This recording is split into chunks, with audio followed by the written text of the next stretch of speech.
Con này là con Nemo đúng không? Dạ đúng rồi, đây là dòng cá hề. Cái này là giá trung bình đang là 13 triệu. Thường thì cái sở thích của em nha, thì em thích mỗi dòng cá em chỉ nuôi một con thôi.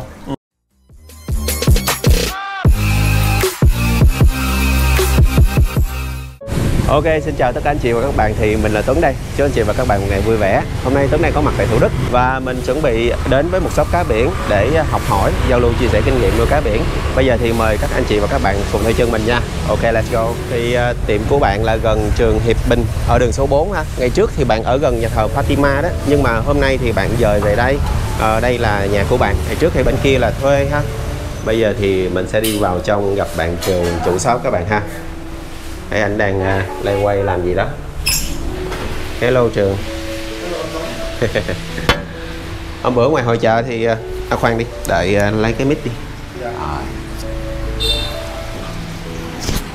Hôm bữa ở ngoài đó thì mình mua bán được không? Dạ, thật ra thì cũng được anh. Cái mục đích chủ yếu của em khi mà ra ngoài đó là em muốn mang cái môn cá cảnh biển này để em giới thiệu đến mọi người. Tại vì với phần đông những người mà chơi cá thì họ sẽ biết về thủy sinh hoặc là cá nước ngọt nhiều hơn cái môn cá biển này. Và với cái quan điểm của họ thì cái môn này nó rất là đắt đỏ. Thì em muốn là giới thiệu nó với mọi người nhiều hơn để họ tiếp cận dễ dàng hơn và hiểu đúng về cái môn này hơn. Mỗi năm thì anh thấy là cái môn cá biển mình rất là thu hút và rất là đông gian hàng, và năm nay đặc biệt là ở ngoài hội chợ thì anh thấy có bò sát nữa. Thành ra cái lượng mà người tham quan rất là đông. Năm nay nói chung là một năm cũng tương đối khá là thành công của cái ngày hội vừa rồi đúng không? Dạ, đúng. Thì hy vọng là sắp tới mình sẽ có nhiều cái đơn vị tham gia hơn để cái ngày hội càng ngày nó càng lớn hơn ha. Dạ. Hôm bữa thì đợt trước anh tới review cái tiệm em thì nó nằm bên gần nhà thờ Fatima ha. Dạ đúng. Rồi cái mình giờ qua đây lâu chưa? Em giờ qua đây từ khoảng trước Tết ta, khoảng tháng 1. Thì do cũng nhu cầu về công việc của gia đình thôi. Tức là em phải chuyển qua đây để cho nó tối ưu hóa cái chi phí vận hành của mình hơn. Do không gian bên này thì nó lại không được rộng rãi như bên kia, cho nên là tạm thời em vẫn chưa gọi là hoàn thiện hết về những cái gọi là cái mục đích kinh doanh của mình. Em vẫn chưa có thể set up được những cái dàn hồ để mà em dưỡng cá. Chỉ có tạm thời là những cái dàn hồ dưỡng san hô và những hóa chất thiết bị cần thiết cho môn này thôi. Tạm thời là mình tính kinh tế trước đi ha, xong rồi mình bày biện ra thêm sau. Ok, bây giờ thì mình bắt đầu mình giới thiệu những cái sản phẩm ở đây mình có cho các bạn xem ha. Tại vì nãy giờ mình nói cũng hơi nhiều, sợ các bạn chuyển kênh. Ok. Thì nói về sản phẩm thì trước hết nó là về những cái mặt hàng khô. Em gọi là hàng khô, nó sẽ bao gồm là thức ăn cá, vi sinh, hóa chất, thiết bị, muối. Đó là những cái thứ về mặt hàng khô. Còn về sinh vật sống thì hiện tại là em có một số ít san hô Việt. Đa phần là dòng san hô LBS và san hô mềm, và một số cá cơ bản như là cá Nemo hoặc là những dòng cá Việt như tu hú, cá nẻ xanh. Là mấy con em nói là mấy con trong đây hả? Dạ đúng rồi. Con này là con Nemo đúng không? Dạ đúng rồi, đây là dòng cá hề thì mình quen gọi nó là dòng con Nemo. Thì đây là những con hải quỳ. Nemo thì nó sống cộng sinh với hải quỳ. Đây là con quỳ diêm, dễ thương ha. Quỳ diêm đầu vàng. Còn đây là con quỳ vú, quỳ vú đỏ. Thì nó sống cộng sinh thì anh thấy là nó hay núp ở trong mấy cái bụi hải quỳ để nó tránh mấy con cá khác tấn công đó. Tại vì Nemo thì nó có một cái cơ chế sinh học khá là độc đáo. Cái lớp nhớt ngoài của nó thì nó sẽ không có bị hải quỳ tác động vào. Và những con cá khác thì lại có. Cho nên những dòng cá khác nó sẽ tránh xa con hải quỳ này. Nemo được gọi là cá quốc dân bên cá biển ha. Hầu như là ai mà đi chơi cá biển là họ cũng con này đầu tiên. Dạ đúng rồi. Ai chơi cá biển thì cũng là phải là chơi Nemo đầu tiên hết. Con này là con gì ta? Đây là con cá tu hú mà mình quen gọi là tu hú Việt á. Hoặc là dân biển thì người ta hay gọi nó là cá gì. Nhìn nó cũng màu sắc cũng lạ ha. Dạ đúng rồi. Đặc sắc ha. Nếu mà nuôi nó ở trong một cái trạng thái để mà gọi là cá nó happy nhất á, nó thoải mái thì là cái màu của nó cũng khá là đẹp. Nó có màu vàng và những hoa văn của nó khá là độc đáo. Còn ở bên này thì em có đó là một con cá thuộc dòng mó. Đây là con mỏ vịt. Cái bé bơi bơi đó đúng không? Dạ đúng rồi. Thì cái con mỏ vịt này nó có một cái lợi ích, đó là nó chuyên ăn sâu, bám ở trên thân những con san hô. Nó ăn cũng khá là hiệu quả. Ở đây cái đèn ở ngoài thì mình thấy cái màu nó không có xanh và tím giống như trong trên GoPro, nhưng mà lên GoPro thì nó tím lè. Thực ra thì do san hô mình chủ yếu là nó sử dụng cái ánh sáng xanh để nó quang hợp và nó phát triển. Cho nên là khi lên camera thì nó sẽ bị ám cái màu xanh vào trong cái camera của mình. Nhìn qua những cái clip mà mình hay thấy mà nếu như không sử dụng cái bộ lens để mà lọc màu cho nó, mình không có nhìn ra được cái màu thực tế của san hô. Nó sẽ hơi khó chịu về con mắt. Mà nếu mình gắn lọc màu thì mình quay nó cũng hơi khó khăn ha. Dạ đúng rồi. Còn đây là con cá nẻ xanh. Thì những ai mà đã xem cái phim mà Đi Tìm Nemo là sẽ thấy con Dory á. Đây là con cá nẻ xanh. Con này là con Dory này. Này nó nằm ở trong này. Bạn đó bạn hiếu động lắm, bạn bơi tới bơi lui nãy giờ. Nó cũng khá là nhát. Như khi mà có tác động của mình thì nó cứ nằm bẹp dí lại đó, như thế. Nó cứ nằm bẹp lại nó núp. Dạ, nó cũng khá là nhát. Cái mấy cái san hô trong đây nè thì mình gọi là san hô đúng không? Dạ đúng rồi. Thì nó khác nhau hay là nó giống nhau mà nó khác nhau anh, nó có nhiều dòng. Thì hầu như ở trong hồ này của em là dạng hồ dưỡng, là em sử dụng để dưỡng cho những cái dòng san hô LBS, tức là dòng san hô mà có polyp dài. Nó là thuộc họ san hô cứng nhưng mà polyp nó dài. Thì đây là dòng san hô sọ. Này, đây là những dòng san hô sọ này. Nó những cái màu sắc nó khác nhau. Bạn đung đưa đúng rồi, đây là nó còn chia ra, đây là dòng sọ râu dài và dòng này là dòng sọ bướm. Thì cái polyp nó sẽ khác nhau, mình phân biệt qua cái polyp của nó. Tiếp đến đây là dòng san hô. Anh có thể đụng nó được không ta? Về thực tế thì khi mà mình chơi san hô thì việc chạm tay, nhúng tay vô hồ nó là cái chuyện nên tránh. Thì em thường hay sử dụng những cái kẹp gấp như thế này để em gấp san hô lên. Đó, mình tránh đụng tay của mình vào hồ. Sợ hư đúng không? Dạ, bởi vì nước để mà mình chơi san hô nó cũng khá là nhạy cảm. Đôi khi tay của mình đi ngoài đường về hay nó có vi khuẩn hoặc là bụi bặm gì đó mà mình đưa tay vào hồ thì nó sẽ gây ảnh hưởng tới nước ở trong hồ. Nên thông thường em sẽ dùng cái kẹp gấp bằng carbon cao su như thế này. Cái kẹp này là carbon với cao su. Dạ đúng rồi. Hay quá, một cái chuyên dụng ha. Dạ, để nó không có bị rỉ sét á. Thật ra thì ban đầu thì anh không có thấy hấp dẫn gì tụi này lắm nha, nhưng mà khi mà nhìn kỹ vào thì nó kiểu giống như hoa vậy đó. Dạ, nó như hoa của biển anh. Giống như trồng hoa vậy đó, nhìn nó cũng hay lắm. Còn đây là những dòng san hô mè. Bởi vì mình thấy là cái polyp của nó khi mà nở ra nó sẽ có những cái hạt nhỏ, nó như cái hạt mè của mình vậy. Tụi này mình có được gọi là động vật không ta? Nó là động vật sống anh. Tính nó là một dòng động vật. Chỉ có cái là nó khác, nó không có mắt mũi đúng không? Dạ đúng rồi. Thì nó sẽ sử dụng ánh sáng và nhiệt độ để nó quang hợp và phát triển. Có nhiều bé nhìn giống như là cái não vậy. Dạ, cái này gọi là dòng san hô hammer búa, san hô búa. Thì anh Tuấn nhìn thấy cái đầu của nó này, nó sẽ có những cái polyp nó nhìn như cái búa vậy đó, nên mình gọi nó là san hô búa. Đẹp quá. Nói chung là mỗi loại trong đây nè các bạn. Xíu nữa mình sẽ lấy điện thoại lọc màu, mình sẽ quay cho các bạn xem mỗi loại trong đây nó là một cái màu khác nhau luôn nha, chứ nó không phải là xanh lè như trên màn hình mình thấy. Đó, mỗi cái như vậy nó là một cái màu khác nhau. Như bạn này là xanh lá nè, đó, mấy bạn này có màu nâu, màu xanh, màu đen, xanh màu lá, tím, có màu vàng nữa, rất là dễ thương ha. Và hai nữa là khi mà có luồng và cá nó bơi thì mấy bạn này chuyển động nè. Rồi mấy bạn này hình như là anh nghe người ta nói là mấy bạn còn lớn lên nữa đúng không? Dạ đúng rồi, nó sẽ có phát triển ở cái điều kiện mà cái hồ của mình á, nó không có một cái sự biến động gì đó nó quá đột ngột, và nó cũng không có quá cái nhiều mà chất gọi là gây hại cho sự phát triển của san hô. Thì san hô của mình nó vẫn hấp thụ chất đều đặn và nó sẽ phát triển càng ngày nó càng lớn. Và điểm đặc biệt ở mấy bạn này là cũng phải cho ăn cho uống giống như là cá vậy. Dạ đúng rồi. Hay nước hay nọ. Dạ, thì thật ra về cái việc mà cho san hô nó ăn á, nó là bản chất trong hồ của mình nó sẽ có một cái nguồn NO3 và BO4, đó là nitrat và phosphat. Thì đó là cái nguồn dinh dưỡng cho san hô. Nhưng ở mức độ nó cho phép. Còn nếu nó quá cao hoặc là nó không còn thì là san hô mất chất dinh dưỡng, hoặc nó sẽ bị hấp thụ ngược lại. Nó bị nhiễm, gọi là nó là bị stress á. Giống như NO3, BO4 nó quá cao thì san hô nó sẽ dần trong cái trạng thái gọi là bị yếu và nó mất màu, dần dần thì nó chết. Còn nếu quá thấp thì nó cũng như vậy luôn, nghĩa là nó không còn nguồn dinh dưỡng để nó hấp thu. Hồi nãy giờ mình quay toàn là trên xuống không mà các bạn thấy nhìn ngang nè, nhìn ngang nè, mấy em nó giống như một cái tán cây lớn vậy đó.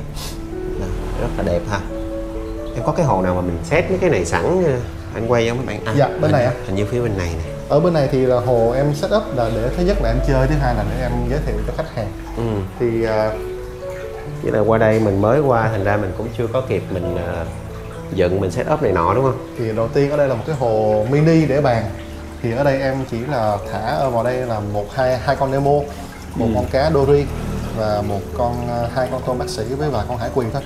Cái đèn này dễ chịu nè, cái đèn này quay màu nó không bị biến đổi nè. Do là cái đèn này thì nó lại không có cái ánh sáng xanh nhiều, nó lại nhiều ánh sáng trắng, cho nên lên hình thì nó sẽ nhìn rõ hơn, dễ thương hơn. Cái hồ này khoảng cỡ gang tay này các bạn, hơn gang tay một chút đó. Có một bé Dory nhỏ nè, tôm nè. Thật ra thì anh thấy là khi mà anh nhìn cái hồ này anh rất là thích, bởi vì tại sao không?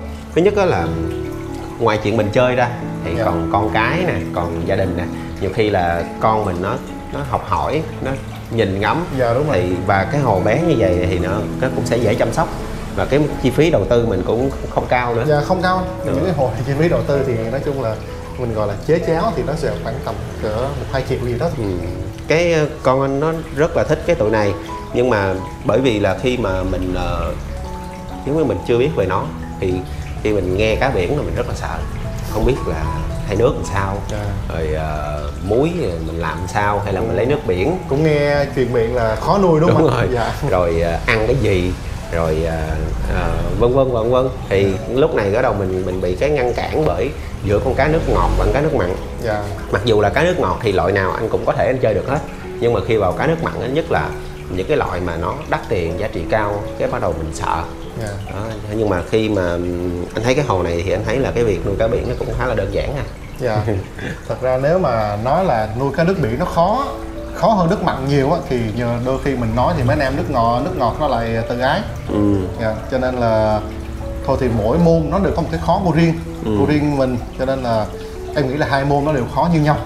Cái quan trọng là mình là người chơi thì mình phải kỹ và mình có đầu tư một chút tâm tư cho cái bộ môn mà mình chơi thì nó mới chơi bền được. Cá nhân em nghĩ là vậy thôi.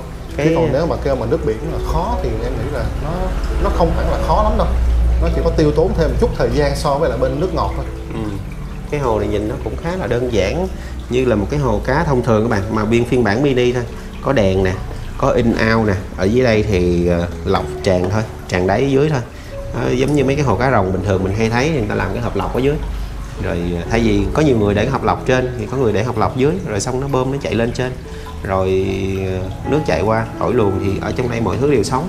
Mà mình thấy là mấy bé cũng khỏe nữa. Nếu mà mình nói thiệt là nếu mà mình chơi mình cũng sẽ chọn cái hồ giống như vậy chơi, bởi vì là nó đơn giản nữa các bạn, rất là đơn giản, và cái chi phí đầu tư cũng không cao nữa. Chắc chút xíu nữa về cái anh phải nghiên cứu về cái này để cho con nó chơi hè. Hè này thì hai thằng nhóc ở nhà, mà mỗi thằng thì nó thích một cái riêng của nó, sở hữu riêng của nó. Ví dụ như là có thằng thì nó thích, thằng nhỏ thì nó thích mấy con thằn lằn cầm được trên tay, rồi mấy con ếch. Còn thằng anh thì thích những cái thứ mà bự hơn, hoành tráng hơn, cá cũng thích nhiều hơn. Cho nên là hai anh em nó cứ mỗi thằng loại con gì đó. Nhưng mà anh thì thích cho tụi nó chơi động vật, bởi vì là giảm cho game nè, và nó cũng kích thích cho tụi nó cái sự tìm tòi, rồi nó cũng có tính logic ở trong cái chuyện nuôi nữa. Nên là cứ cho nó chơi thay vì nó chơi game, cũng không bao nhiêu tiền. Đúng rồi. Rồi mình nuôi nó cũng còn ở đó mà. Thôi mình tiếp tục với cái hồ đã set up sẵn những cái mình gọi là san hô đi ha. Thì các bạn thấy rằng ở trong cái hồ này thì những cái sinh vật trong đây khi mà mình phối lại đó, nó ra một cái gọi là một cái bể tạm gọi là cái đại dương mini ha. Ở trong đây mình thấy có rất là nhiều thứ. Những cái này hồi nãy bên kia hình như không có nè. Đúng rồi. Đây là những cái dòng san hô cứng, mình gọi nó là SBS, tức là những cái dòng san hô có khung xương nhưng mà bolip ngắn. Là nó bám luôn trong đó luôn này mà. Đây là những cái đá này là đá san hô chết ở ngoài biển. Thì bọn em về bọn em sẽ cắt nó và gia công dán nó lại, rồi tụi em để ở trong hồ làm thành những cái thế layout. Và san hô thì bọn em sẽ dùng keo để bọn em dán lên đây. Đó, khi mà dán lên đây thì tránh cái việc mà bị sóng nó đánh bay đi. Thứ hai đó là một thời gian thì khi mà san hô nó quen với cái trạng thái của hồ rồi á, nó bắt đầu hấp thu chất và nó phát triển, nó lớn lên, thì như anh Tuấn thấy ở đây nó sẽ có cái trường hợp là san hô nó lan chân lên cái layout này. Nó chạy dài ra luôn. Nó chạy, nó lan hẳn lên thành một cái bàn thảm. Thì đối với dòng san hô cứng này á, cái bước của bọn nó là nó sẽ lan chân, chứng tỏ là bọn nó đã bắt đầu nó khỏe mạnh rồi. Nó sẽ tiếp theo tới cái bước đó là nó phát triển về cái phần nhánh của nó. Hay quá. Anh cứ tưởng là nó sẽ một cái này dài giống như cái cây á. Dạ, đây mọc dài ra. Nó sẽ mọc dài ra. Đây là cái nhánh này nè. Cái nhánh này nó đang nhánh mọc dài đây nè. Thì đây, những cái nhánh này nó đang mọc dài. Là trước đó bạn cũng lan giống như vậy. Dạ đúng rồi. Mọc dài nó ra. sẽ lan chân hết rồi nó mọc ra.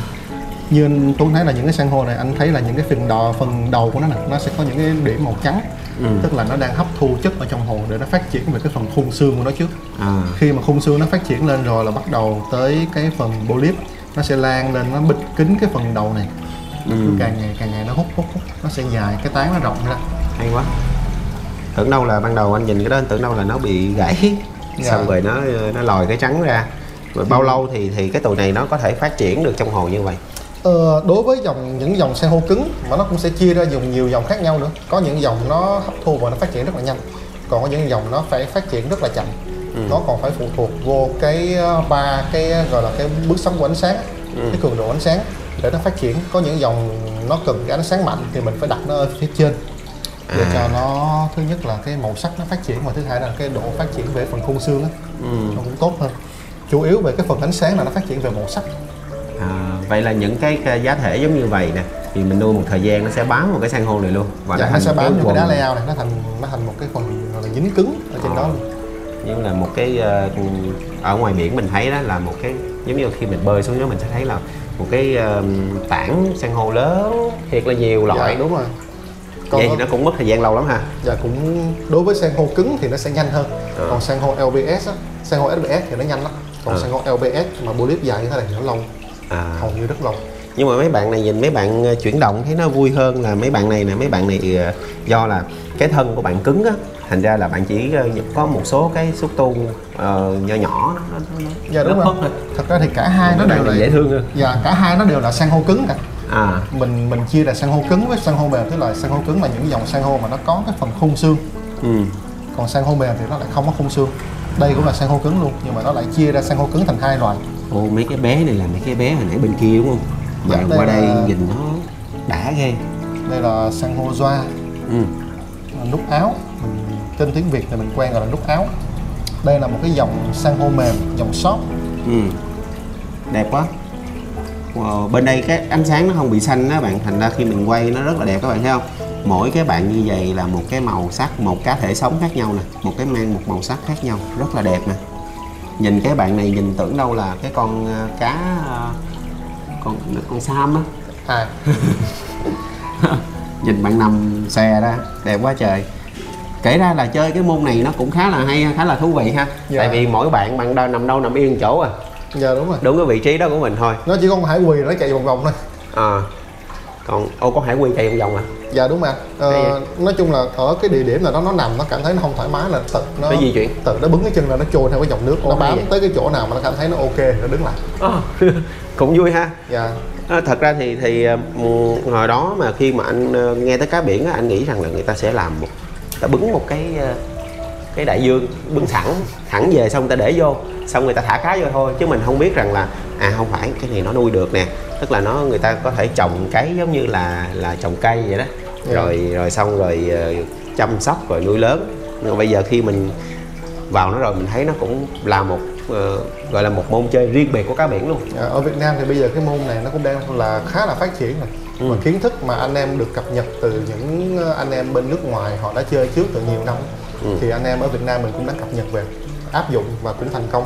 Ngay cả những cái đội ngũ mà ở ngoài tự nhiên bây giờ họ cấy san hô để mà tái tạo lại cái rạn san hô ở ngoài tự nhiên á, cũng có một số đội ngũ như vậy. Hay quá. Ở trong cái hồ này anh thấy là hình như một loại cá như vậy em nuôi một con khác nhau à? Dạ đúng rồi. Thông thường thì cái sở thích của em nha, thì em thích mỗi dòng cá em chỉ nuôi một con thôi, để cho em có thể nuôi được nhiều dòng khác nhau. Ở thời điểm hiện tại thì trong hồ này của em tính là vẫn là chưa nhiều cá đâu, chỉ mới có 1, 2, 3, 4, 5, 6 con cá thôi. Nó không nhiều. Nhưng mà cái hồ này mình có thể, sức chịu đựng của cái hồ này có thể nuôi được bao nhiêu con? Nếu như mà gọi là một cái hệ thống nó gọi là ổn định á, mình có thể hồ này có thể nuôi đến 15-20 con vẫn bình thường á. Ở thời điểm hiện tại thì em đang nuôi cá dựa trên cái thông số hồ. Hồ lớn như vậy mà chỉ nuôi được có 15-20 con thôi? Dạ đúng rồi. Thật ra thì nếu như mà cá mình nuôi nhiều thì đồng thời là cái lượng thức ăn thừa và cái lượng phân cá nó thải ra cũng nhiều. Nó sẽ gây ảnh hưởng tới cái phần hệ thống của hồ. cho nên là em chỉ đang nuôi ở cái mức gọi là đủ để gọi là không có bị gì đó đột biến quá thôi. Với vấn đề thứ hai, thật ra thì là do em cũng đi suốt, em không có thời gian không có thời gian trong đúng không? Dạ đúng rồi. Cái hồ này á, thì bạn nói là cái hồ chơi, thì lý do tại sao các bạn biết không, là nhìn vô mình sẽ thấy liền là thứ nhất là cái hồ này bạn không có vệ sinh nhiều lắm, và với hai nữa là nhiều khi là để như vậy thì cái hồ nó sẽ ổn định hơn. Là mình giống như bên cá nước ngọt á, thì thông thường khi mình thay nước á, mình chà mình rửa vệ sinh á, thì cái môi trường trong hồ nó bị thay đổi. Mà anh nghĩ là cá biển thì cũng như vậy, tức là khi mà cái gì nó đã ổn định rồi thì mình chỉ là clean vừa phải thôi. Dạ đúng rồi. Đối với em thì em chỉ có phải vệ sinh cái mặt trước để mà mình quan sát ngắm thôi. Dạ, nhưng mà anh thấy như vậy nó cũng đẹp nè, tức là nó hơi rêu đồ, nó hơi có cái gì đó nó hơi bẩn bẩn chút xíu thì nhìn nó hay hơn. Ngoài biển có rêu thì không lẽ nào trong hồ mình nó không có, đúng không anh? Nó cũng phải có một phần nào đó ở trong cái mức kiểm soát, đừng để cho nó lên rêu hại là được rồi. Ở đây bạn có cái này nè các bạn, cái này là cái để mình quan sát này, mình dịch đi được ha? Dạ được anh. Nó hơi nặng. Cái này là để mà mình quan sát zoom cận cảnh cái san hô để mình có thể là mình nhìn thấy được là nó như thế nào á. Nè các bạn thấy bên đây nó rất là xa nè, do cái GoPro mình nó phóng to nữa đó, thì bằng mắt thường á, thì mình nhìn vô mình sẽ thấy nó đang rất là to đó, nó rất là to để mình nhìn thấy là cái đầu phát triển nó như thế nào, nó có bị gì không. Thì đây cũng là một cái công cụ để mình nhìn. Bình thường cái lớp bình thường mình soi vô nó có giống gì không ta? Em nghĩ là cũng giống vậy á. Cũng giống à? Dạ. Nhưng mà cái này nó hít nó tiện hơn ha. Dạ, do hãng thì nó sẽ có 1/500 ở phía trong hồ, nó giữ kính lúp, nó sẽ di chuyển thoải mái. Quan sát nó cũng tiện hơn. Ở trong cái hồ này thì anh thấy nó cũng là mình cũng sử dụng nhiều đèn ha, nhưng mà cái ánh sáng đèn này thì nó đỡ xanh hơn là cái bên kia hả? Dạ thật ra thì là do độ cao. Không phải anh, do mình chỉnh rồi. Thật ra do bên kia đa phần là san hô LBS thì em để ánh sáng xanh nó là chủ yếu, ánh sáng trắng hầu như để rất là thấp. Còn đối với san hô SBS thì nó cần cái lượng ánh sáng nó dồi dào hơn, cho nên cái cường độ ánh sáng trắng ở bên cái phía bên hồ này em để nó nhiều hơn. Cho nên với ánh sáng trắng thì mình qua camera mình có thể nhìn cái màu sắc san hô nó rõ ràng hơn, nó không có bị ám xanh nhiều. Ở trong cái hồ này á, thì đây là cái mà mình quay cho các bạn là cái để mình nhìn ngắm mình thưởng thức ha. Còn phía bên dưới thì mình thấy nó rất là nhiều thứ, nó không phải là đơn giản như mình nghĩ ha. Ở bên đây mình có một cái bộ thiết bị điện cũng khá là nhiều thứ ống ha. Rồi bắt đầu xuống dưới là mấy cái bình này chắc là gọi là hóa chất có iron này kia nè, các kiểu của hãng Red Sea ha. Rồi bên đây là mình có một cái hộp khá là lớn. Thì cái bộ này thông thường đó là người nào mà chơi cá biển, nhất là những người mà chơi san hô là mình sẽ đều thấy cái bộ này. Cái bộ này thì chắc là Trường giới thiệu sơ sơ về công năng trong đây, tại anh không có rành lắm. Nhưng mà hôm bữa ở ngoài hội chợ thì anh thấy cái hồ kia của em nó đẹp hơn nha. Cái hồ gỗ á, hôm nay là không thấy bên đây. Dạ, cái hồ đó là do bây giờ nhà em thì nó cũng hơi chật nên em đang để tạm ở bên xưởng. Dạ, thật ra thì cái bộ đó là bộ hồ mẫu, nó được gia công tỉ mỉ chỉnh chu hơn. Bộ đó high tech hơn, nhìn nó high tech hơn. Bộ này thì có vẻ nó bự hơn nè. Nhưng mà công năng hoạt động giống nhau không? Công năng hoạt động thì như nhau anh, cơ chế nó cũng y như nhau thôi. Nghĩa là em chỉ thêm thắt một cái số gì đó gọi là mình tích hợp những cái gọi là cái tiện ích vào cho nó. Ví dụ như có một cái ngăn kéo để mình để những cái bộ test hóa chất, hay là cái máng đèn ở bộ kia nó có thể nâng lên hạ xuống. Cái độ cao tối thiểu và tối đa nó là từ 25 cho tới 50 cm. Rồi còn ngoài ra thì skimmer hay là bộ lọc sum thì nó cũng như nhau cả. Cái bộ này thì mình sử dụng cũng khá lâu rồi, cho nên là có một số cái nó cũng hơi bẩn ha. Nhưng mà cơ chế thì cái này là mình kêu là skimmer. Dạ đúng rồi, đây là máy protein skimmer. Thì cái tác dụng của cái máy skimmer này á, nó tách protein ra khỏi nước. Thì như anh Tuấn thấy là khi mà cái đường nước xuống này em sẽ đi qua một cái lớp bông lọc, nó lọc thô những cái chất cặn bẩn lớn lại. Còn những cái phần mà protein nó trong nước á, thì cái máy này nó sẽ trộn oxy, nó đánh bọt lên. Dạ đúng rồi. Khi mà nước nó dơ thì nó sẽ trào những cái bọt dơ nó lên trên, nó bám quanh cái thành và nó sẽ đựng ở trong cái cốc này. Khi cái cốc này đầy thì mình chỉ việc mình xả cái van của cái dây này ra, mình xả nước bẩn đi thôi. Nó chạy ra ngoài thôi. Dạ, trung bình thì cứ 6 tháng mình tháo lấy skimmer là mình vệ sinh một lần. Còn bên này là cái máy bơm. Còn bên đây là cái hệ thống lò khử. Dạ, đây là cái lò nó có kèm bơm để mình bỏ những cái vật liệu khử vào. Khử NO3, nitrat hoặc là BO4 phosphate. Thì hôm bữa em phải sử dụng cái lò này là do hồ em nó có bị cái tình trạng nó dư cái chất vi lượng á. thì em phải bỏ cái vật liệu khử vô để nó khử bớt cái vi lượng cho nó về cái trạng thái ổn định. Tính ra là các bạn thấy không, khi mà chơi cá biển thì mình có thể mình biết thêm một số cái về hóa học. Trẻ em khi mà chơi cái này thì nó sẽ phát triển về trí não rất là nhiều, mà người lớn mình nhiều khi mình tham gia vô mình chơi mình cũng sẽ thấy nó rất là hay, rất là thú vị. Tại vì thật ra thì chơi cá đâu có ai nghĩ tới mình phải biết những cái Đúng rồi. nhưng mà khi mà Long vô chơi rồi bắt đầu những cái đó nó cũng đơn giản, giống như việc mình chạy xe thì mình hay nhớ, mình hiểu về công năng xe mình vậy đó. Thì cái này nó cũng khá là hay ha, thú vị.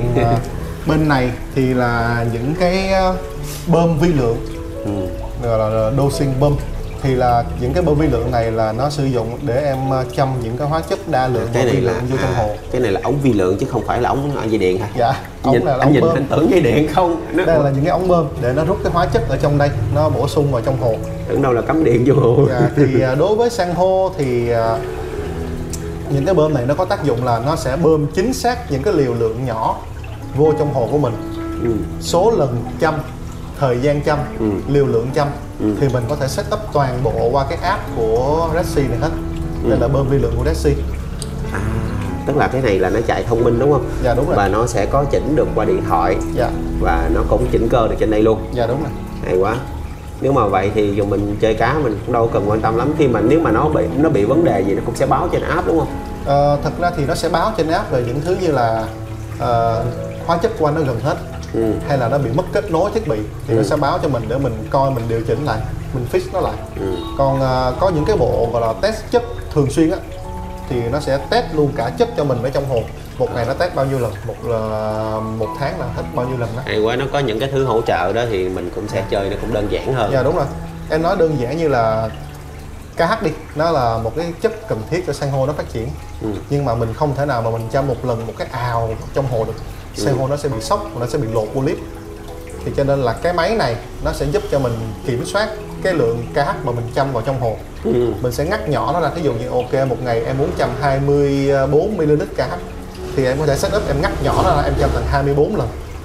Nó sẽ tránh cho cái việc san hô nó bị sốc nước. Hay quá. Bây giờ chơi cá biển nó cũng tương đối là đơn giản, nhẹ nhàng hơn các bạn không? Nó có những cái thứ thiết bị hỗ trợ thì tùy theo cái mục đích chơi của mình. Ví dụ như mình chơi nho nhỏ, chơi cho vui thôi thì cái hồ kia là ok rồi đúng không? Dạ. Còn ví dụ mình cao cấp hơn, mình có thể là mình gọi là chuyên môn hơn thì mình có thể là chọn những cái bộ thiết bị lớn như vậy. Thật ra thì nó đắt tiền hay không là do cái môn chơi bên trong hồ này mình chơi càng nhiều thứ càng dạ đúng rồi. Thì cũng tùy thuộc vào cái vấn đề như mình không có thời gian đi thì tốt nhất là mình nên sử dụng những cái thiết bị nó hỗ trợ cho mình để mình có thể chơi nó bền được. Còn đối với môn cá biển này thì sẽ chia ra làm thông thường là hai dạng người chơi. Dạng người chơi đầu tiên là dạng người chơi only fish, tức là họ chỉ chơi cá không thôi. Chơi cá không thôi. Dạ. Tức là trong hồ họ nó sẽ không có san hô, chỉ là cá thôi. Thì đối với những người mà chơi cá không thôi á, nó sẽ có thể tiết kiệm được cái phần đầu tiên, đó là phần đèn. Thì đối với cá thì cá nó không có yêu cầu cái ánh sáng của đèn nó quá chi tiết và nó quá nó đẹp quá đúng không? Quá đẹp. Đang nói thiệt là thật ra thì đèn nào chơi cá cũng được cả. Đúng rồi. Cái thứ hai mà nó không có khắt khe đó là về phần nhiệt độ. Thì như anh Tuấn thấy là ở đây là phòng em là phòng máy lạnh, em chạy 24/24 thì cái nhiệt độ em nó luôn ổn định. Còn đối với những người không xài máy lạnh thì họ sẽ xài một cái thiết bị khác, đó là cái chiller nó làm lạnh nước. Đây là cái chiller. Đây. Nhưng mà cái này nó cũng tốn điện ngang ngửa cái máy lạnh mình chứ hả? Dạ đúng rồi. Cái chiller này thì cái cơ chế hoạt động của nó là ví dụ như mình set up hồ mình muốn giữ ở mức 26 độ C đi, thì mình sẽ chỉnh ở trên này là 26 độ, lên 27 độ nó có một cái cảm biến nhiệt, lên 27 độ nó sẽ chạy, xuống đến 25 độ 9 là nó ngưng. Thì một ngày nó sẽ cứ lặp lại như vậy. Thì nó khá là hao điện đúng không? Nói chung là nó cũng hao nhưng mà không thể nào hao bằng máy lạnh 24/24 được. Nhưng mà cái này mình mát thêm cho mình nữa. Dạ đúng rồi, cái này thì người chơi mình cũng mát luôn. Em trở lại với câu chuyện đó là nếu mà nuôi cá không thì không cần cái máy làm mát này. Mình cũng đã tiết kiệm được một khá chi phí rồi. Chi phí về đèn, chi phí về cái phần chiller. Nhưng mà nói không cần thì cũng nhiệt độ trong phòng nó cũng phải loanh quanh tối đa 30 độ thôi. Đừng có quá nóng là được. Hồi nãy giờ thì anh em mình cũng trao đổi nhiều về cái san hô nè, về cá, về kỹ thuật nuôi. Bây giờ mình sẽ nói tiếp tới cái thiết bị để mà mình có thể nuôi được từ cơ bản tới nâng cao đi. Bây giờ mình cơ bản trước đi. Dạ rồi, ok. Thì cơ bản mình nuôi cá thì hồ cá là cái chuyện mình phải có rồi. Chắc chắn rồi. Dạ đúng rồi. Thứ nhất là hồ, về phần hồ, phần chân tủ thì mình có thể sử dụng những cái loại nguyên liệu nào mà nó không có bị tính ăn mòn. Nói chung né, thứ nhất là né sắt ra. Dạ. Thì mình có thể sử dụng chân gỗ, đó là gỗ tự nhiên, gỗ thông. Cái chân này là chân gỗ thông Dạ. Hoặc là mình có thể sử dụng inox, chân nhôm định hình. Đó là những cái vật liệu mà được ưu tiên hàng đầu cho cái bộ môn này. Về phần gỗ MDF như cái tủ này thì cũng có thể sử dụng được, nhưng mà chỉ nên sử dụng cho những hồ nhỏ thôi. Độ bền không cao. Độ bền nó không cao và cái lực chịu tải nó cũng không lớn. Thứ hai nữa là do hồ này hồ nước biển á, thì cũng thường xuyên là nước nó bị văng ra ngoài, cho nên là vật liệu MDF thì nó lại không có bền khi mà bị nước vào. Tốt nhất là vẫn nên sử dụng gỗ tự nhiên, hoặc là inox, hoặc là chân nhôm định hình. Anh thấy có người thường sử dụng chân nhựa nữa. Dạ, chân nhựa thì em nghĩ là cái sức chịu lực nó không cao đâu, nhưng mà được một cái là cái tính kháng nước của nó là tuyệt đối. Dạ. Hồ nhỏ em nghĩ sử dụng được, nó rất là tối ưu, nhưng mà giá này nó cũng cao nữa.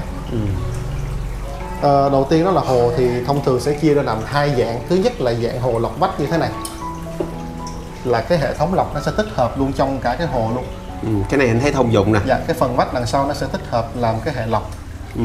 Đầu tiên là nước sẽ được bơm vào hồ, sẽ đi qua cái ngăn lược, ngăn lọc thô, cũng đi qua một cái ngăn chứa vật liệu lọc và cái phần skimmer như thế này.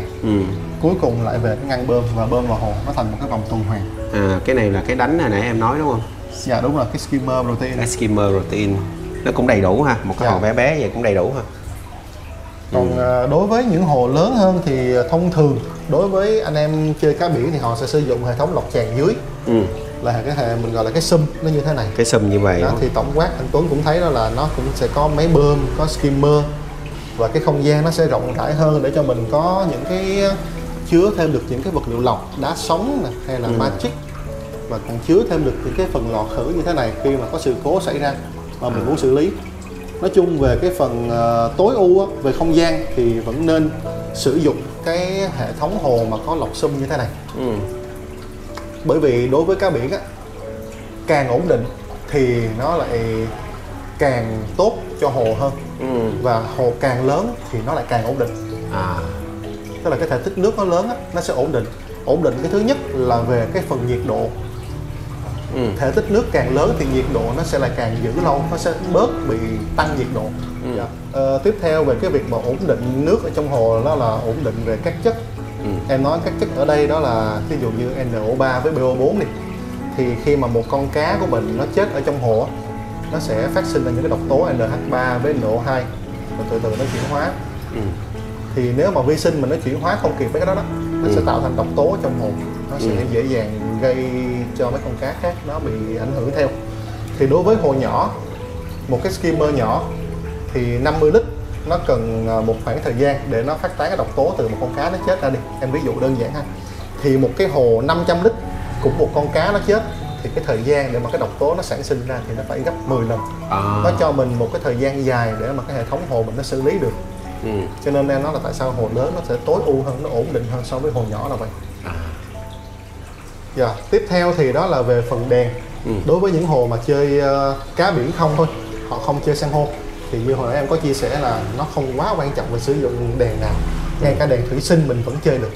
Còn đối với hồ san hô thì san hô nó rất quan trọng với cái ánh sáng, đó là ánh sáng nó phải đủ mạnh, đủ công suất để mà san hô nó phải quang hợp, nó phát triển.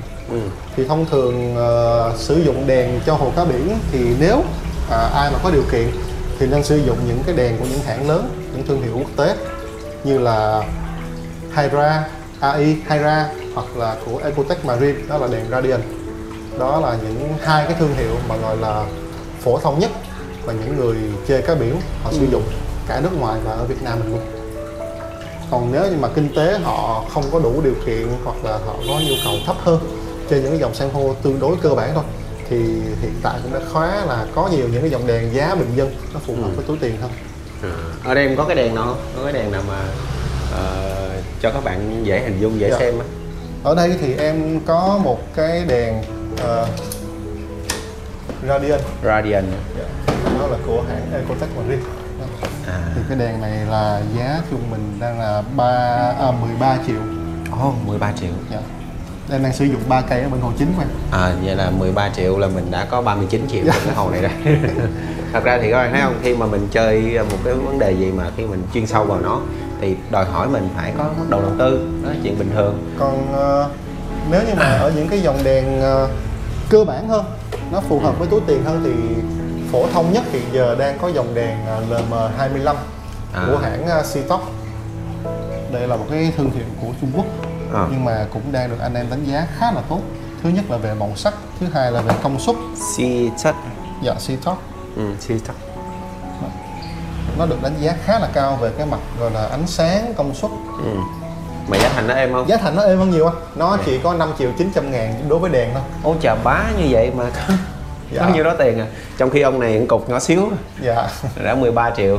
Còn những cái dòng mà thấp hơn nữa dành cho những cái hồ nhỏ hoặc là mình có thể đánh nhiều đèn trong một cái hồ lớn thì em có dòng đèn inlet. Inlet 120X. Thì nó giống một cái đèn kẹp bên nước ngọt. Thì nó cũng là một cái thương hiệu tương đối là dễ chịu đối với anh em mới chơi. Đây là một cái dòng đèn khá là được ưa chuộng. Thứ nhất là về giá thành, về màu sắc của nó thì cũng chấp nhận được. Và tất cả những cái đèn này đều được kết nối và sử dụng qua một cái app, nên khá là dễ xài.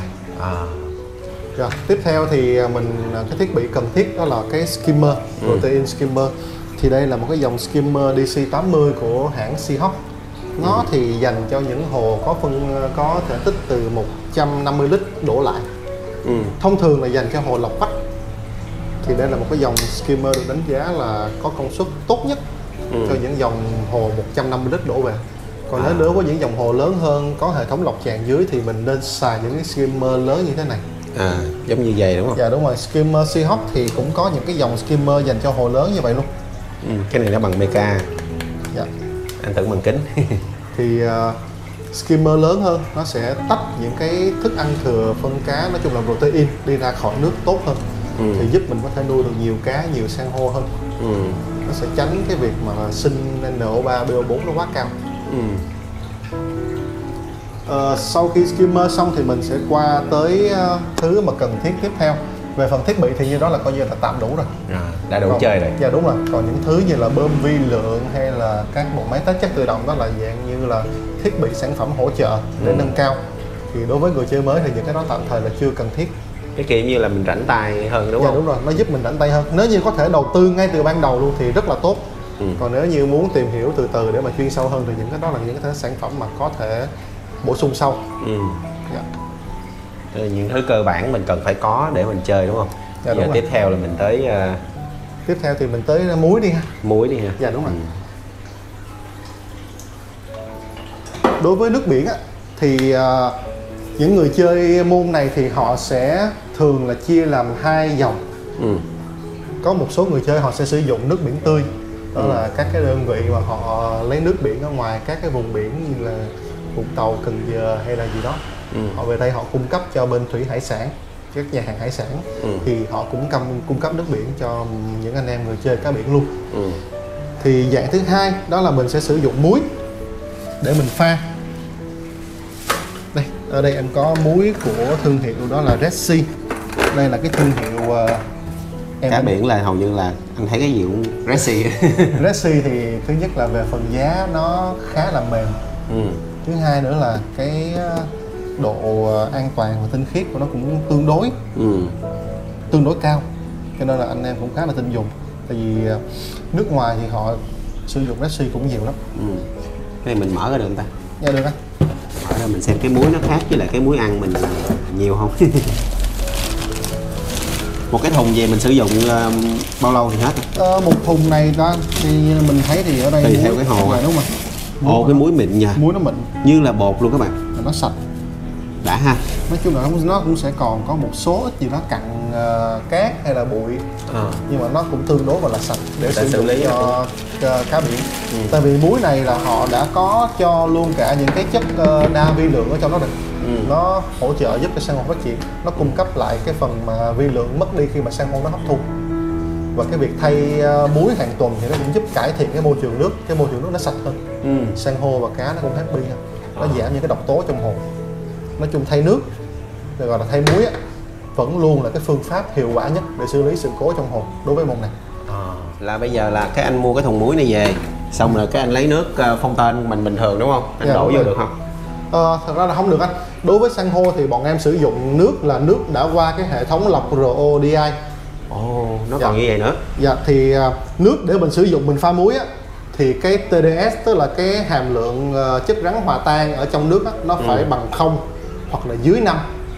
Để tại sao? Để tránh những cái kim loại nặng nó bị nhiễm vào trong hồ, san hô mình nó hấp thu, nó sẽ gây hại cho san hô ở một cái thời gian dài. Hấp thu liên tục như vậy nó sẽ gây nên những cái ảnh hưởng về cái polyp của san hô. Nước phải chạy qua máy lọc RO mới được, chứ còn nếu mà nước máy mình vô thì không. Bởi vì muối của hãng á, thì họ đã tính toán những cái hàm lượng chất nó gọi là ổn định và đầy đủ, cũng như là cân bằng đối với một cái hệ thống hồ san hô và cá biển. Nếu như mà mình sử dụng nước máy chưa qua lọc thì nó sẽ đi vào trong hồ của mình những cái phần kim loại nặng, những cái chất rắn hòa tan mà mình không biết được đó là cái chất gì. Nó sẽ gây ảnh hưởng cho san hô ở một cái thời gian dài.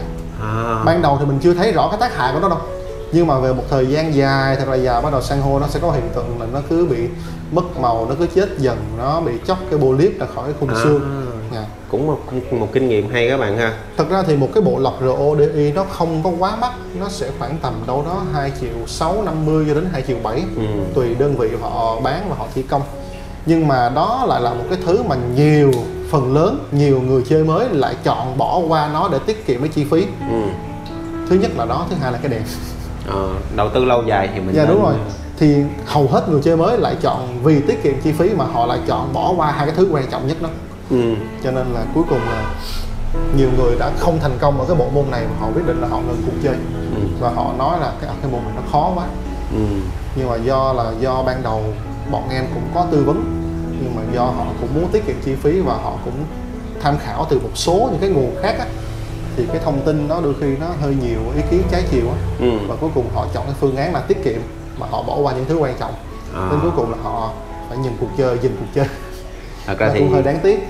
Thật ra thì cái môn chơi nào mình cũng phải đóng tiền học hết á. Nhưng mà học phí á, nó có hiệu quả hay không, mình có tốt nghiệp cái môn đó hay không á, là do cái mức độ đầu tư của mình ban đầu. Đúng rồi. Ví dụ như mình phải đi kiếm những người có kinh nghiệm như Trường hay là những bạn chơi cá biển khác ở một cơ sở lớn, họ có kinh nghiệm, họ sẽ chỉ cái cách để cho mình hoàn thiện.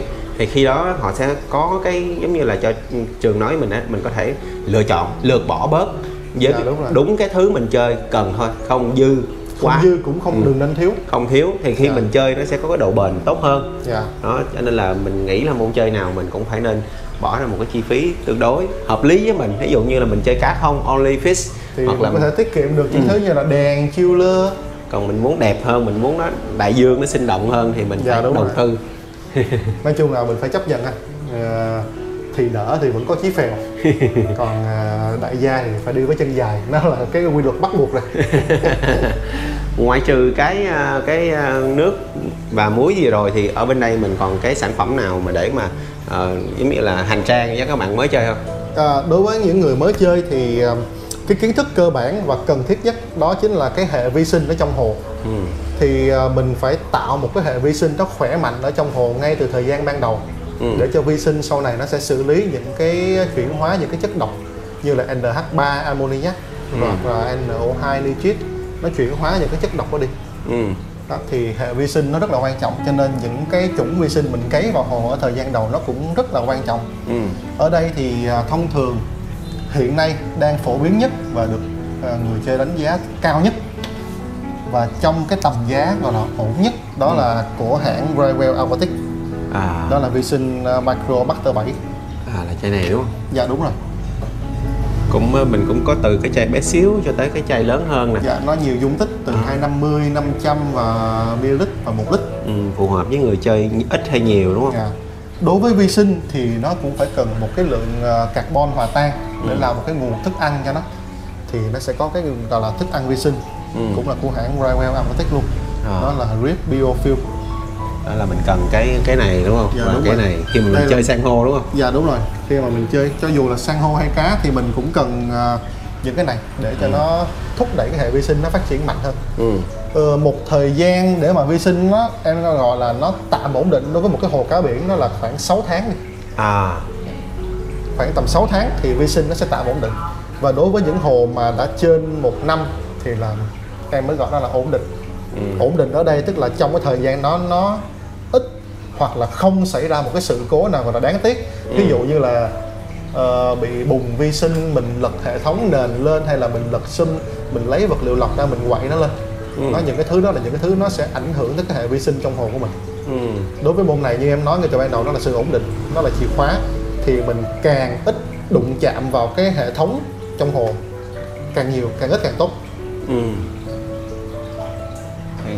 Thì ngoài vi sinh ra, ngoài hãng Rywell ra thì nó cũng sẽ còn một số cái hãng khác.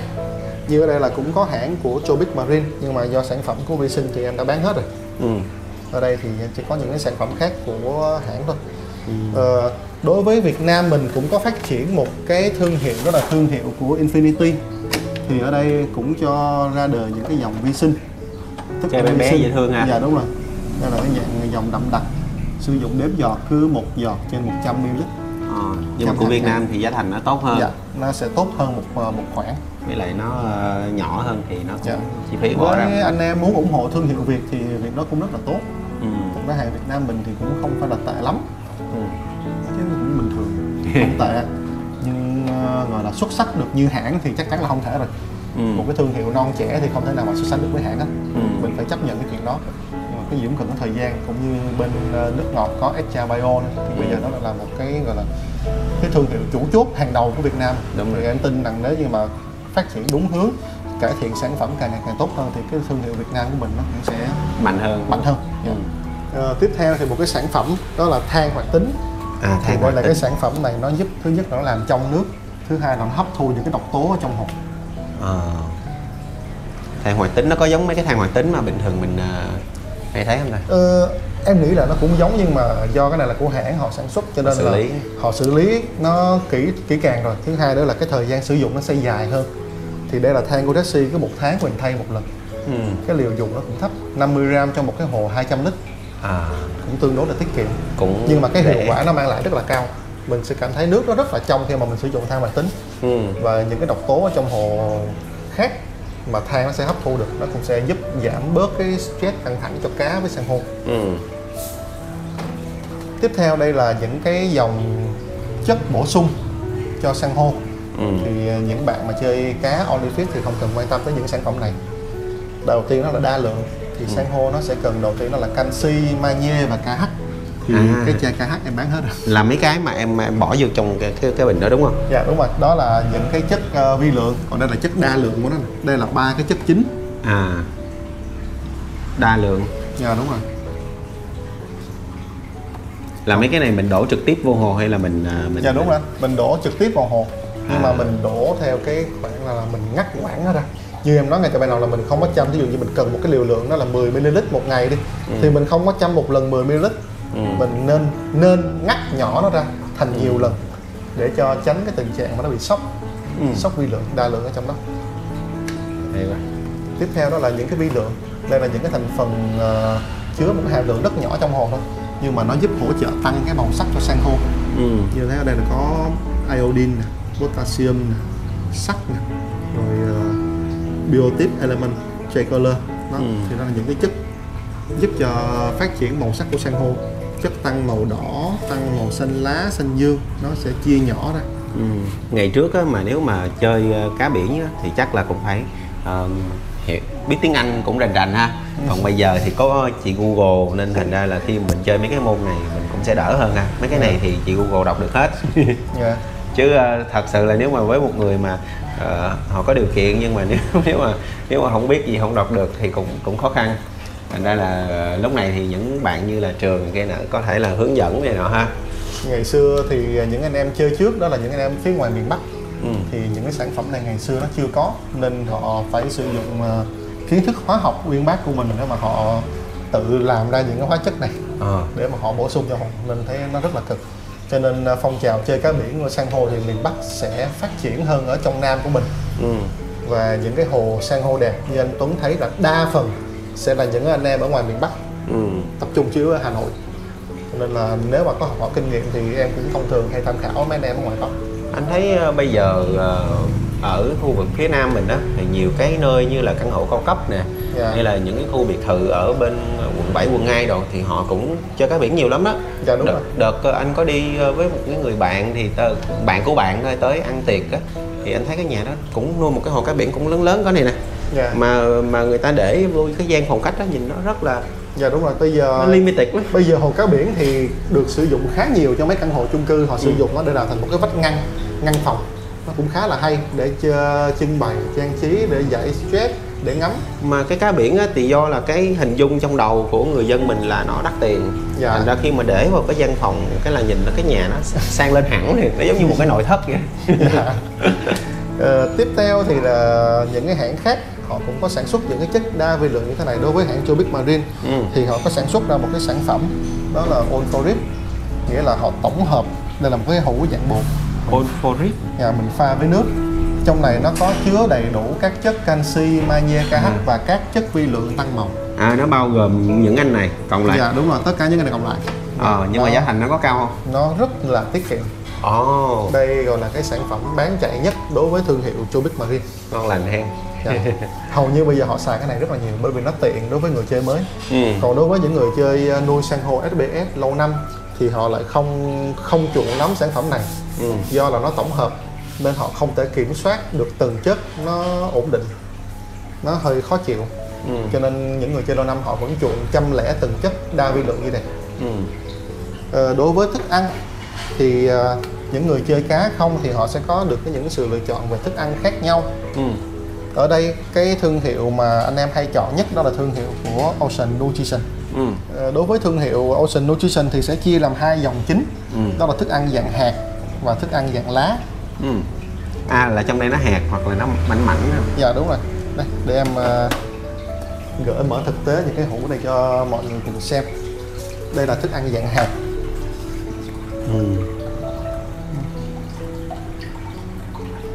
Thì những cái dòng cá mà lớn thì nó sẽ thích cái dạng hạt. Cái này nó làm từ cái gì ta? Nó giống như thức ăn của cá cảnh bình thường mình không?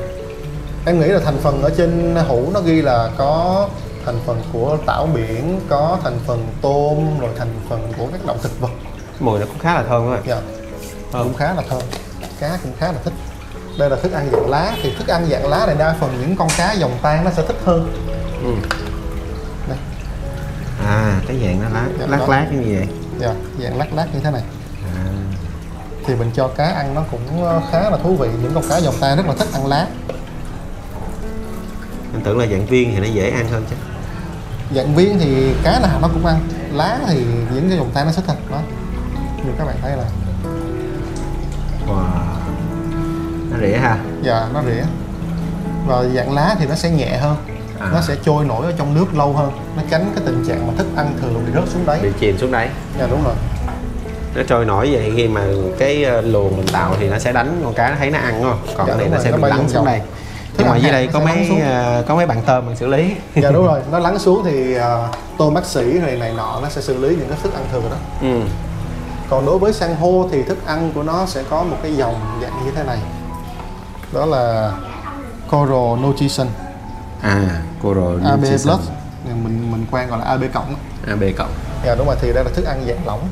Nó sẽ bổ sung thành phần chính đó là amino acid, giúp cho tăng giữ mấy cái mô màu của san hô, tránh bị mất màu. Cũng nhiều thứ kiến thức ha, nhiều thứ mình phải biết để mình khi mình chơi mình đỡ bỡ ngỡ. Dạ. Đó, thì đây là những cái thứ cơ bản để mà mình có thể chơi được một cái hồ cá biển và san hô. Hồi nãy giờ thì không biết là nghe Trường chia sẻ thì các bạn thấy như thế nào, nhưng mà mình thì cảm thấy là rất là thú vị các bạn ha. Tại vì thật sự là nếu mà phải là một người chơi cũng có kinh nghiệm mà bạn thật sự rất là nhiệt huyết để mà chia sẻ với mình những cái vấn đề như vậy, và để mà khi mà mình bước chân vào cá biển mình sẽ đỡ bị lớn ngớ, đỡ đóng tiền học phí. Thì Trường ơi, ngoài những cái phụ kiện ha cơ bản nâng cao để mình chơi được cá biển lẫn san hô, thì ngoài những cái đó ra, khi mà mình đã có nó rồi mình có cần lưu ý thêm gì không? Em nghĩ là với kinh nghiệm của cá nhân em và em cũng tham khảo một số anh em khác, thì em cho rằng là cái việc mà mình cần lưu ý khi chơi cái môn này á, đầu tiên đó là mình cần phải kiên nhẫn. Cái việc kiên nhẫn đầu tiên đó là cái chơi môn cá biển này á, mình phải cần một cái thời gian đầu tiên nó khoảng tầm 21 cho tới 30 ngày để mình làm cái việc đó là mình cycle, mình tạo cái chu trình, mình chạy cái chu trình mà nitrogen cho hồ để nó khởi động cái hệ vi sinh, nó sẽ tốt hơn. Như một cái hồ mình set up đầy đủ hết, bắt đầu mình chạy nước không, mình chăm bổ sung vi sinh cho nó chạy không như vậy khoảng tầm 1 tháng. Để không như 1 tháng. Để không 1 tháng, không thả cá, không có gì trong đó hết, không có cái gì trong đó hết, chỉ có nước thôi. Và trong cái thời gian đó thì mình phải kiểm tra xem cái nồng độ của nước, đó là cái nồng độ NH3 ammoniac và cái NO2 nitrit. Nếu như hai cái nồng độ đó nó giảm về cái mức không hoặc gần bằng không, tốt nhất là không, thì lúc đó mình đã nhận biết được là cái chu trình cycle nó đã hoàn tất, rồi bắt đầu mình thả cá. Và với em thì cái việc mà thả cá và san hô nó cũng phải cần cái sự kiên nhẫn. Như Thanh Tuấn thấy là ở trong này là nó cũng có khoảng đâu đó vài chục con san hô. Thì em thả, ngày xưa em chơi cái hồ này em thả 1 tuần em chỉ thả vào hồ khoảng tầm 1 con cá và khoảng 5 con san hô, tức là em bổ sung nó từ từ để xem độ ổn định. Em theo dõi, em xem khi mà em thả bao nhiêu vậy, sau 1 tuần thì nó có bị tăng những cái nồng độ khác ở trong hồ lên cái mức báo động hay không. Nếu như mà nó vẫn ổn thì bắt đầu tuần sau em lại tiếp tục cái thao tác đó. Thì cứ dần dần mình sẽ bổ sung từ từ đầy hồ. Do những cái hồ mới thì nó sẽ còn cái môi trường nó gọi là chưa có gọi là ổn định lắm, nó sẽ có một cái gì đó nó trục trặc. Bởi vậy là khi mà mình đi hội chợ triển lãm hoặc là tuần lễ sinh vật cảnh thì mình thấy rằng là để mà đem được một cái hồ cá biển ra ngoài đó trưng bày cho các bạn xem thì không phải là bạn Trường sẽ bê cả một cái hồ này bưng như vậy, nước như vậy đi ra ngoài đó, mà bạn phải set up một cái hồ mới đẹp sạch trong vòng chỉ có khoảng 2 ngày để mà bê được cái hồ lên và set up xong để cho mọi người xem trong vòng bao nhiêu ngày nữa ta? 5 ngày nữa, 4 tới 5 ngày nữa. Thật ra thì cái hồ ở ngoài em chỉ cái hồ mà em để ở ngoài triển lãm là em sử dụng những cái thiết bị mới, hồ mới, nhưng mà em sẽ lấy một phần nước ở trong những cái hồ này. Thì cũ đúng không? Dạ đúng rồi, nước cũ thì hàng tuần em đều thay nước mà. Em sử dụng cái nước này em mang ra ngoài đó để nó có một cái phần vi sinh ở trong nước là thứ nhất. Thứ hai là em cũng mang một ít vật liệu lọc và em vận chuyển ra ngoài đó để em sử dụng. Mà chỉ trưng trong vài ngày. Ngày trước á, vào năm khoảng 2019 á, thì có một cái đơn vị hiện giờ cũng đang nổi tiếng như Rip Ride thì phải. Dạ đúng rồi, bên Anh Đức, Rip Ride. Thì ảnh đem một cái hồ cá biển tương đối cũng nhỏ thôi, nhưng mà anh thấy là cái sự setup của anh rất là công phu nha, rất là cực. Và anh nói ôi tại sao mình không đi cái hồ lớn lớn nhìn cho nó thoải mái mắt. Sau này thì anh mới thấy rằng là em ra ngoài em đem những cái hồ lớn hơn. Thì anh nói là đem cái hồ cá biển này rất là cực. Dạ. Rất là cực. Nên mình nghĩ ủa cái hồ bê đi thôi chứ đâu có gì đâu. Nhưng mà khi mà qua lời chia sẻ của Trường thì anh thấy rõ ràng là nó cũng không phải dễ, không phải là dễ lắm, mà khó thì cũng không phải là khó lắm. Mình cần có kiến thức, mình cần hiểu về nó để mình đem được nó ra ngoài đó. Nhưng mà ra ngoài đó thì mình thấy cái sự thành công của cá biển rất là lớn thôi, sự thu hút. Năm nào bạn ra bạn cũng bị khan tiếng hết, người ta hỏi rất là nhiều. Thấy người ta hỏi nhiều thì anh cũng mừng, tức là em cũng đã, em nghĩ là mình đã mang được cái môn này đến tiếp cận được với nhiều người hơn. Có thể là bây giờ họ sẽ chưa có chơi liền đâu, họ sẽ về nhà họ đắn đo, họ suy nghĩ, nhưng mà một phần nào đó là họ cũng đã biết về cái môn này. Thì em nghĩ là một thời gian nữa thì cái môn này nó sẽ được nhân rộng ra hơn nữa. Và cái nhìn của người ta cũng khác nữa ha Trường ha, tức là người ta sẽ có cái nhìn là con cá biển này không phải mình phải bỏ vài chục triệu hay là vài trăm triệu ra để mình có thể chơi được, mà mình có thể tầm giá mềm hơn vài triệu mình cũng vẫn có thể chơi được. Dạ đúng rồi, thì như hôm bữa triển lãm thì cũng có nhiều người hỏi em về con cá để mua nó khoảng bao nhiêu tiền, thì khi mà họ biết được cái mức giá của nó thì hỏi ố cũng rẻ quá, nó không mắc, mà thật sự nó rẻ thiệt. Ở cái môn cá biển thì thật ra là cái thiết bị của nó là một nè, với lại nhiều cái vật dụng khác như Trường vừa kể tên thì cộng lại thì giá thành nó cao, nhất là cái đèn đó, thì giá thành nó cao, chứ thật sự nếu mà các bạn chỉ chơi fish only hoặc là chơi một cái phạm trù nào nhỏ nhỏ thôi thì chi phí các bạn bỏ ra nó cũng tương đối.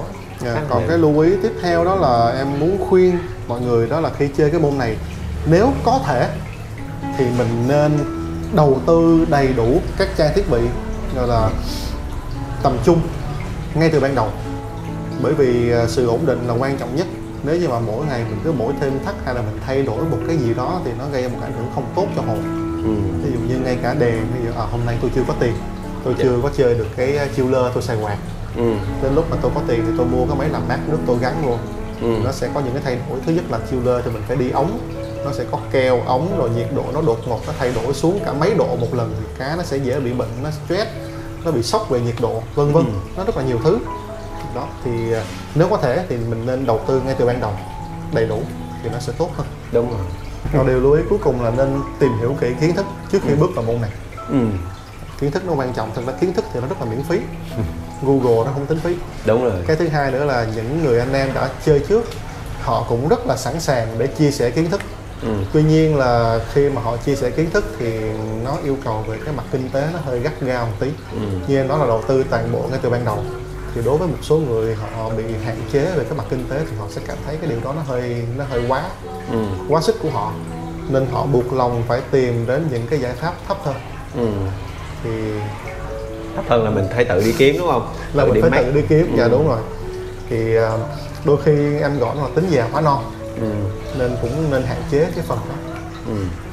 Thì những bạn nào nếu mà bạn xem video của anh em mình đang quay nè, thì bạn có cái thắc mắc hoặc là bạn có cần chia sẻ kinh nghiệm thì bạn có thể gọi cho em được không, hay là tới đây không? Dạ được anh. Có thể liên hệ trực tiếp cho em qua số điện thoại, Facebook cá nhân, số Zalo, hoặc là có thể tới trực tiếp tiệm của em để em tư vấn nó kỹ hơn cũng được. Thì chút xíu nữa mình sẽ để cái số điện thoại của bạn ở trên màn hình, cộng với là địa chỉ. Hồi nãy anh bảo anh không thấy địa chỉ, thành ra anh không đọc cho mấy bạn xem được. Dạ. Anh sẽ để cái địa chỉ và số điện thoại suốt ở trên video này để các bạn tiện gọi. Ở video trước anh nhớ anh cũng có để mà chắc là mấy bạn không xem, thành ra là cứ gọi cho anh không à. Dạ. Ok, thì cuối video mình cũng cảm ơn Trường vì hôm nay cũng đã dành thời gian để mà chia sẻ những kinh nghiệm quý báu về cá biển cũng như san hô cho tất cả các anh chị em mình cùng xem ha. Thì rất cảm ơn các bạn đã quan tâm và theo dõi video này. Nếu các bạn thấy hay và hữu ích thì đừng quên bấm like và subscribe kênh YouTube của anh Tuấn ha. Và nếu như các bạn có muốn tìm hiểu thêm những cái thông tin nào về cá cảnh biển và san hô thì các bạn có thể liên hệ trực tiếp với mình qua số điện thoại ở trên màn hình, hoặc là các bạn có thể ghé trực tiếp sang shop của mình có thể tư vấn trực tiếp thì nó sẽ dễ hơn. Cảm ơn các bạn, xin chào và hẹn gặp lại. Ok, bye bye.